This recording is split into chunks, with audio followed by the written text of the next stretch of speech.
Let's get straight to our next guest. So Richard Dearlove, he's the former head of MI6 and joins us once again. A very good morning to you, Sir Richard. Good morning, Julia. Thank you for joining us. Well, I mean, I think my guests, my audience won't be at all surprised to find out what we're going to be talking about in this interview.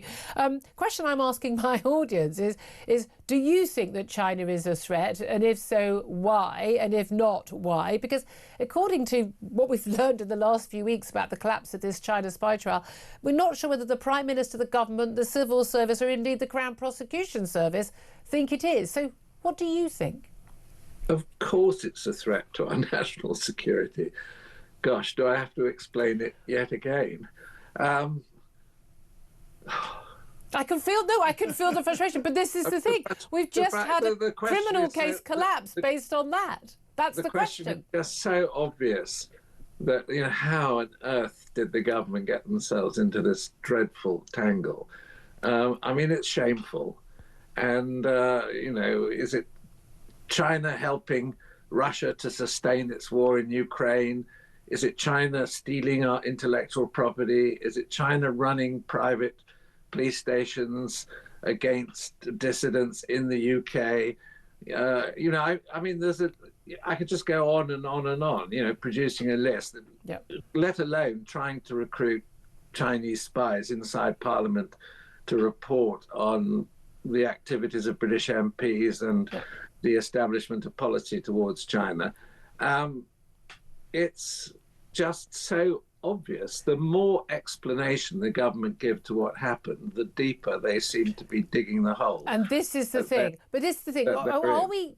Can I ask you, as you know, former head of MI6, do you believe it is the case that the Crown Prosecution Service, the Director of Public Prosecutions, Stephen Parkinson, that they did not have enough evidence to pursue this case against two men, Christopher Cash, Christopher Berry, both of whom, of course, deny the claims against them, that they had 95% of the evidence from the government they needed that China was an enemy state as required under the law under which these men had been prosecuted, but that they couldn't find the other 5% enough to bring a prosecution? Do you believe that? Not really. OK. Do you believe that the decision not to provide the evidence that the CPS had repeatedly asked for was made by the Deputy National Security Advisor, a civil servant, very well respected by all accounts, Matthew Collins, very experienced and very well respected, without the decision that he made on his own, without any conversation with the political appointee National Security Advisor, Jonathan Powell, or anyone else? Well, if you read the three statements, the witness statements that we have copies of, the first one was absolutely clear-cut. The second two offer some sorts of modification. Why were three statements produced? What was wrong with the first one? I just don't get what happened. I mean, I think when the DPP said he was lacking 5% of the certainty, then perhaps the government were over-enthusiastic about grabbing the opportunity to say, there's uncertainty, we can't go ahead with it. But 90%, 95%, I would have thought was enough. Particularly, all they had to do was to produce a heavyweight witness for a jury. It's the jury that decides. I mean, you would have been a pretty good witness in that case. Would you have been given evidence about the relationship we have with China? I could have done, but, you know, the defence would have said, you know, he's an old hand and he's out of date and what does he know? And I would have been rubbished because of my age. Probably that's the sort of tactics that you get in court. But on the other hand, they could have produced the Director General of the Security Service, who's been standing up, giving public statements about the security, the threat from China, saying, you know, it's one of the biggest problems that he has to deal with. So, I mean, the whole thing is ridiculous.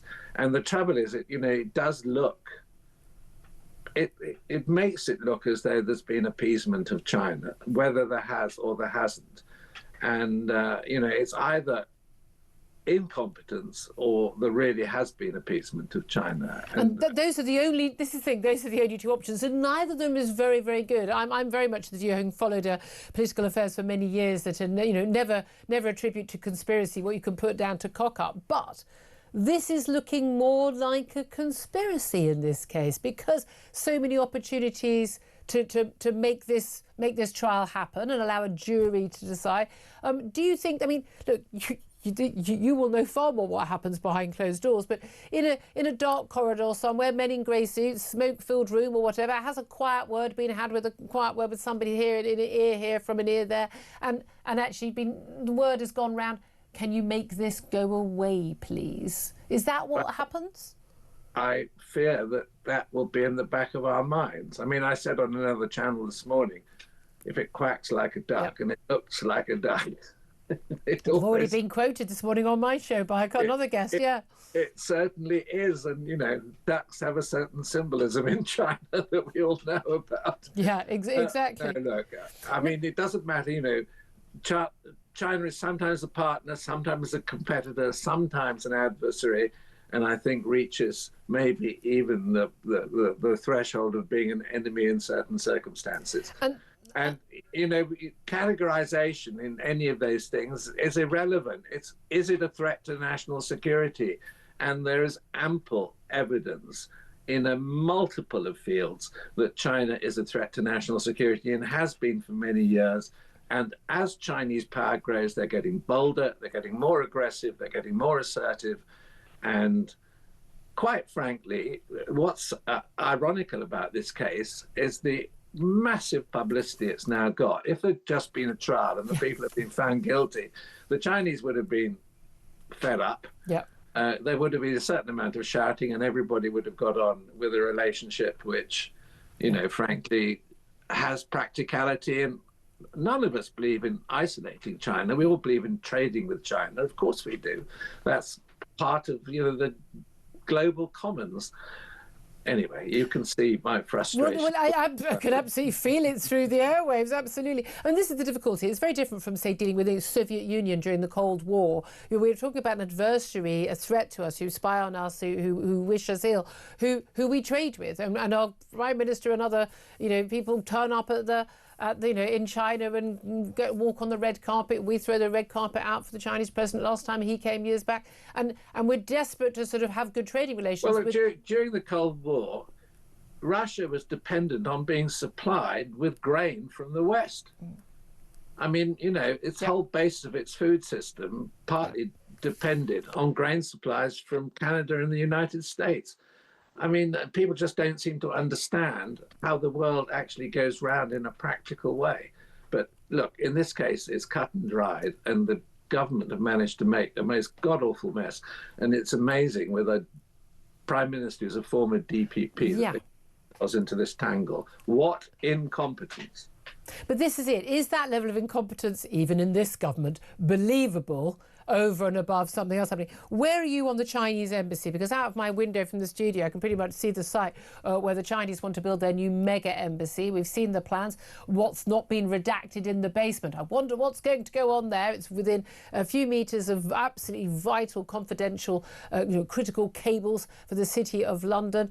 Many are saying this could be, a major, the biggest Chinese spying hub in the Western world if it's allowed to go ahead. It was rejected by the local council, Hammersmith Council, and on Tuesday we expect a decision by the government, which many expect will be giving it a thumbs up, telling them to go ahead. What do you make of that decision, if that is the case?